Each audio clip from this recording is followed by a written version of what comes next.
When I quit the fire department last year, the most difficult thing to figure out was what to do with money I had invested in my pension. I'd been putting money into this pension account for years at the fire department. So how do you handle that? What do you do? And what are some of the options that you might have? In this video, I'm going to talk to you about what I did with my specific pension fund at San Bernardino County Fire and how I got control of it, put it in my own accounts, and how it eventually ended up in my Roth IRA where I could invest it tax-free and penalty-free. Let's get started. First, we're going to start talking about pensions.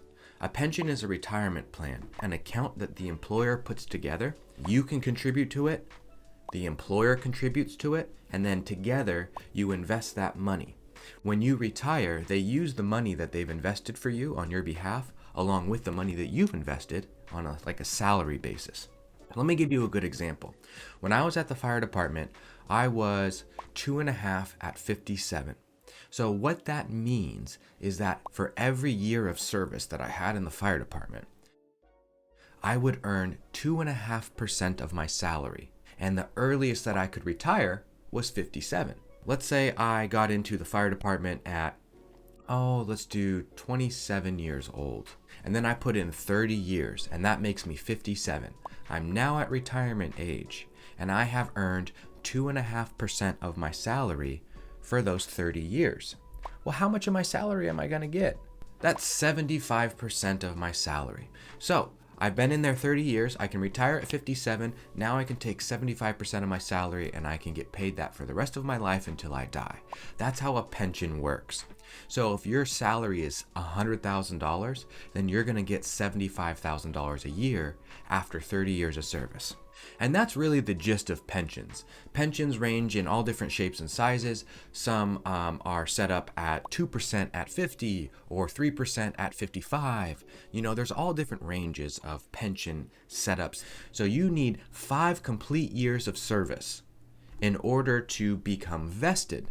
And once you're vested, if you leave the organization, you can leave the money in your retirement account and then collect it once you reach age 57. Now, the thing about that is if you leave with only 5 years of service, that's only like roughly 10%. So when you get to age 57, you're only going to be receiving 10% of your highest year of salary. It's not going to be that much. When I calculated it all out for me, it didn't make sense for me to wait from that 4.5-year period to that 5-year period to get vested, because I was only going to receive like a few $100 a month and it wasn't going to be worth it to me.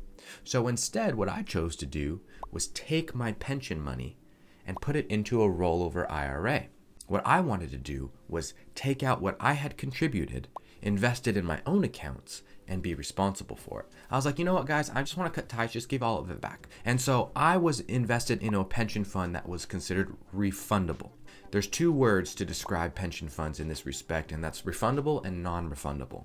If you're in a non-refundable pension fund, you don't get any of that money back if you leave. You get better benefits, but you don't get the money back if you change your mind and don't want to work there anymore. I opted for refundable, knowing that I might go to another fire department or leave one day before I was fully vested. So the high-level methodology is to take your pension, remove it from the pension fund by requesting a rollover, and you want to roll that over into your own rollover IRA. You can use Fidelity, Schwab, or Vanguard. I personally use Vanguard. It was really easy to do.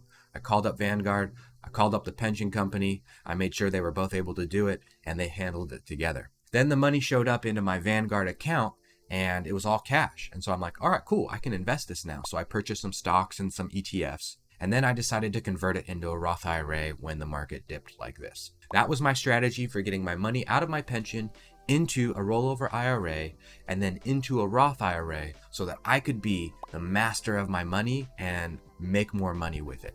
The whole reason I did this was because I ran the numbers.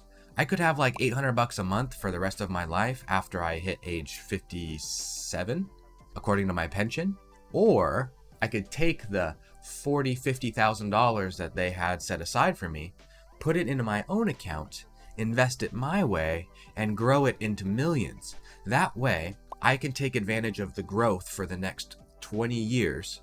And when it comes time at age 60, I'll have millions of dollars in that account instead of just being forced to take $800 a month. Not only that, but I can have that extra money and I can pass it along to my children or give it to my wife or invest it in alternative investments because it's my money and I have control over it.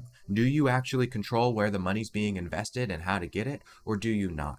And that for me was the biggest factor. I hope this video helped. If you have any questions, please drop a comment or DM me on Instagram. Catch you later. Be good to future you.